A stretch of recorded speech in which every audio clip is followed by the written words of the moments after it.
Alors, salut tout le monde. Bah écoutez, je vais revenir rapidement sur la compétition de ce week-end, du week-end dernier, à laquelle j'ai participé, le Dontrien Open 2023. Donc j'ai pas fait de très bon temps à cette compétition, donc j'espère me rattraper le week-end qui arrive, puisque je serai à M. J'ai pas fait de très bon temps, j'ai fait juste une très très grosse performance sur un single. Donc ce qu'on va faire, c'est que je vais revenir rapidement sur la compétition, et puis ensuite je vous montrerai ce très gros temps que j'ai fait à une main, et je reconstruirai cette résolution, je vous montrerai ce qui s'est passé, ce que j'ai vu et ce que j'ai fait. Donc, ok, je suis sur WCA Live, hein, le site qui permet de suivre les résultats des compétitions en direct. Je ne vais pas parler du Square One parce que j'y connais rien. Je ne vais pas parler du 6 et du 7 parce que j'y connais pas grand chose, mais quand même, on peut remarquer le NR d'Abdelak en finale, donc record de France, absolument exceptionnel, et le fait très surprenant que effectivement Abdelak n'a pas gagné le premier tour. Grosse performance de Louis qui fait un PB et qui passe devant Abdelak, ce qui est très rare hein, de voir Abdelak ne pas gagner. Au 7x7, il a évidemment gagné les deux.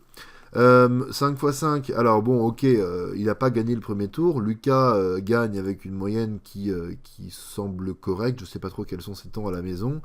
En tout cas, Abdelak gagne la finale avec une moyenne qui n'est pas exceptionnelle. Hein, je pense qu'il aurait vraiment aimé faire mieux, mais avec un NR single, record de France. Allez voir la vidéo, je pense qu'elle est sur sur sa chaîne YouTube. Je vous mettrai le lien dans la description si c'est le cas.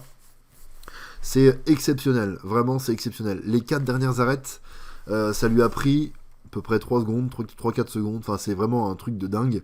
Il a eu beaucoup de chance sur les 4 dernières arêtes, sur une résolution qui était bien maîtrisée du début à la fin. Il n'a pas paniqué, il est allé jusqu'au bout. Ok, ça fait un temps exceptionnel, bravo à lui.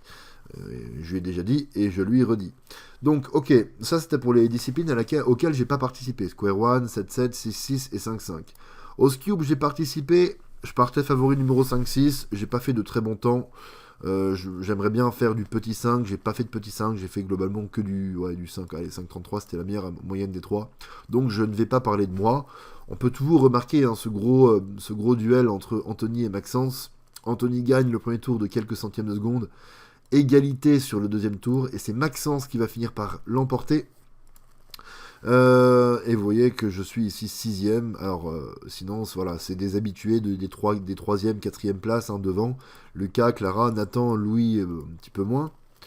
Mais ok, bref. 4x4. Alors ok, bon, pas des temps exceptionnels qui font frissonner hein, quand on voit ce genre de choses. Abdellah qui a le record de France à 26, je crois, à VG. Euh, c'est c'est assez surprenant, hein, c'est pas de très bon temps. Après le 4x4, on sait très bien que ça se joue beaucoup sur les parités. Lucas fait quand même un record en finale. Voilà, bon, il gagne, effectivement, bravo, 28.11. Je bats mon record en finale aussi. Et évidemment, je ne peux pas prétendre à un podium au 4x4, je m'entraîne pas assez. Et j'ai pas un assez bon niveau. Mais j'étais très content de ma finale. Voilà, je tenais à le préciser quand même. Donc maintenant, je vais parler des deux disciplines dans lesquelles j'avais un objectif. Le OH, je partais favori numéro 1 de très loin. Hein. J'avais vraiment l'impression d'être seul au monde, et c'était un petit peu le cas d'ailleurs, mais regardez, même quand on a l'impression que tout est joué d'avance, il n'y a rien qui est joué d'avance, premier tour, je fais 13, ce qui n'est pas une mauvaise moyenne, c'est pas une bonne moyenne, mais c'est pas une mauvaise moyenne. Mais Lucas, effectivement, bat son record, il met une seconde à son record au moins, enfin, je sais plus, mais c'est juste insane. Alors bon, il était très surpris et il s'attendait pas à refaire ça au tour suivant. Et effectivement, c'est ce qui s'est passé. Moi, j'ai été assez constant à 13. Vous voyez, Lucas à 14 ici.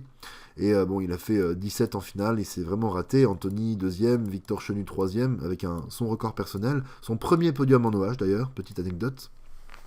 Donc, je gagne la compétition. Effectivement, j'avais une certaine marge. Heureusement, quand même, que Lucas n'a pas fait son record en finale. J'avais une petite marge, mais je suis pas très content des temps que j'ai fait. Hein. Faire du 13, ne pas lâcher une moyenne en dessous de 13 dans une compétition, ça prouve que j'avais pas de très bonnes sensations. Je pense que je l'explique du fait que je m'entraîne quasiment plus, parce que j'ai mal au doigt, mais pas que, il y a plein d'autres raisons. Je fais autre chose. Et ça s'explique aussi, je pense, par le cube que j'utilise. Comme j'ai un style très particulier qui fait que je n'arrive à cuber qu'avec un Valk non aimanté. C'est vraiment le cube qu'on utilisait, que les gens utilisaient il y a des années et des années. Euh, et en fait, les anciens cubes, il faut qu'ils soient parfaitement setup pour être très bons. Alors que les nouveaux, là, les monstres, les machines de guerre comme le GAN 13, le Tornado V3, etc., ils n'ont pas forcément besoin d'être parfaitement bien setup pour être très bons. Donc moi en fait le mien je l'ai fait setup par The Cubicle ou Speed Cube Shop, mais le problème c'est que 6 mois, 8 mois plus tard en fait ils ont plus du tout le même feeling qu'au début et j'ai du mal à le retrouver, le feeling du début. Donc finalement au final je me rachète un nouveau cube premium préparé par Speed Cube Shop ou The Cubicle. Ça c'est ce que je fais vraiment depuis 5 ans, hein, littéralement. Ça coûte cher, mais l'avantage c'est que c'est quand même un Valk, donc un Valk c'est tellement considéré comme nul et très ancien que ça coûte pas si cher que ça. Donc j'avais pas de très bonnes sensations avec. Je pense que là il faut clairement que je change. Il commence à être un peu vieux. Ça fait je crois 1 an à peu près que je les ai ceux-là. Que je m'étais commandé un Celeritas, un Mystique, etc. Bref, j'avais pas de très bonnes sensations, je m'entraîne plus. Voilà, le jour J j'étais pas vraiment dedans, je fais pas de très bon temps, mais je fais quand même un excellent temps. Pas ici, tac. Je fais quand même un excellent temps, le meilleur temps de la compétition, évidemment. 10.12. Un des meilleurs temps que j'ai jamais fait de ma vie en compétition. Donc j'en suis très très très content. Et c'est justement ça que je vais vous montrer juste après. Alors avant de vous montrer ce temps exceptionnel, juste pour le 3x3, je partais favori numéro 3. Premier tour, performance correcte de Lucas, correcte par rapport à son niveau, qui est largement meilleur que moi. Record de Victor. Guillaume David, voilà, solide. Abdelak, complètement raté comme moi, parce que 9,16 pour moi, c'est évidemment complètement raté. Deuxième tour, je me rate encore complètement, 9,17. Abdelak, pas une très bonne moyenne, hein, on a tous les deux pas été très très bons. Et devant, les trois mêmes réussissent à faire au moins en dessous de 9. Victor, constant par rapport au premier tour, vraiment exceptionnel, hein, il fait une grosse compétition. Lucas, encore une fois, pas terrible. Je pense qu'il préférerait faire du sub 8, ce qui correspondrait plus à son niveau. Guillaume, propre, voilà, très propre, avec un record single. Alors, je pense qu'il peut l'améliorer largement. Il va l'améliorer dans ses prochaines compétitions. Finale, encore une fois, moi et Abdelak, on passe à côté, complètement à côté. Vraiment, ne pas réussir à faire au moins une moyenne en dessous de 9, pour moi, c'est une grosse contre-performance. Hein. J'avais l'impression d'avoir un petit peu de marge pour être troisième. J'en avais absolument pas. Les autres ont été meilleurs. Voilà, c'est tout. Je pense qu'il y a les mêmes raisons que pour le OH, par rapport au cube, etc. Il y a le fait que je m'entraîne pas, j'étais pas dedans. Bref, voilà, il n'y a pas grand chose qui allait. Hein. Au 3x3, je l'ai vraiment pas géré. Guillaume gagne la compétition. Très content pour toi, Guillaume, parce que je sais que tu regardes les vidéos. Donc très content pour toi, je te l'ai dit. Je t'ai félicité à la fin de la compétition. Donc voilà, ça fait plaisir. Victor, encore une fois, très, très solide. Lucas passe un petit peu aussi à côté de sa compétition, hein, à une autre échelle par rapport à moi et Abdelak par exemple, mais bon, il est censé être un petit peu meilleur que nous de base, donc ces temps-là, c'est autant raté pour lui que 9,19 et 9,27 pour nous, je pense. On était les trois favoris, hein, c'était censé, le podium, si on regardait la liste des favoris, c'était censé être Lucas en premier, Abdelak deuxième et moi troisième, mais on a eu la preuve que ça ne veut strictement rien dire. Et voilà, encore une fois, bravo à Guillaume. Donc je vais vous montrer effectivement ce temps, le 10.12, et après je vous montre ce qui s'est passé dans la résolution. Ouais.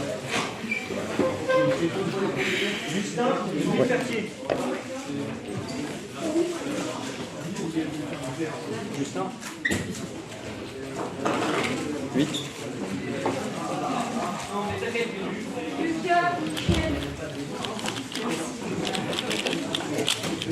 Oui. Ouais.